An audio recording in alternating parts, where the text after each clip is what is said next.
Michael Gove has defended the government's plan to override parts of their Brexit deal with the EU, claiming that it is all in service of protecting Northern Ireland from the Union's damaging measures. Michael Gove has dismissed EU orders to back down over plans to break parts of the Brexit withdrawal agreement. The European Commission demanded that the government withdraw measures from an internal markets bill that override the deal by the end of the month. The Chancellor of the Duchy of Lancaster warned BBC Breakfast that the current provisions of the withdrawal agreement would damage the relationship between Northern Ireland and the rest of the UK.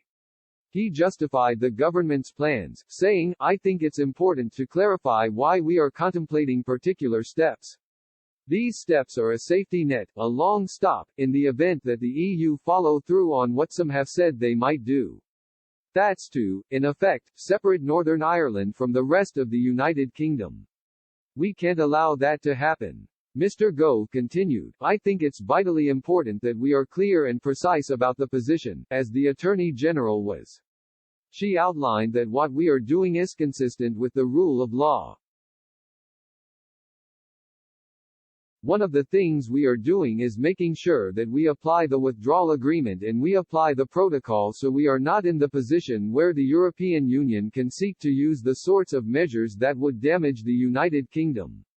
We're committed to implementing the withdrawal agreement and we're committed to implementing the protocol for Northern Ireland," the minister added. "The department for which I am responsible for has been spending hundreds of millions making sure that that protocol is implemented, and that there are new checks on food and animals going to Northern Ireland. So we're doing our part generously in order to protect the EU's own single market. But we're clear that what we can't have is the EU disrupting and threatening the integrity of the United Kingdom." Mr. Gove recently met with a vice president of the European Commission to discuss the bill the government has proposed. The Commission says that the bill has seriously damaged trust between the EU and UK. Northern Ireland Secretary Brandon Lewis admitted that the government's plan would break international law. However, he claimed it would only be in a very specific and limited way.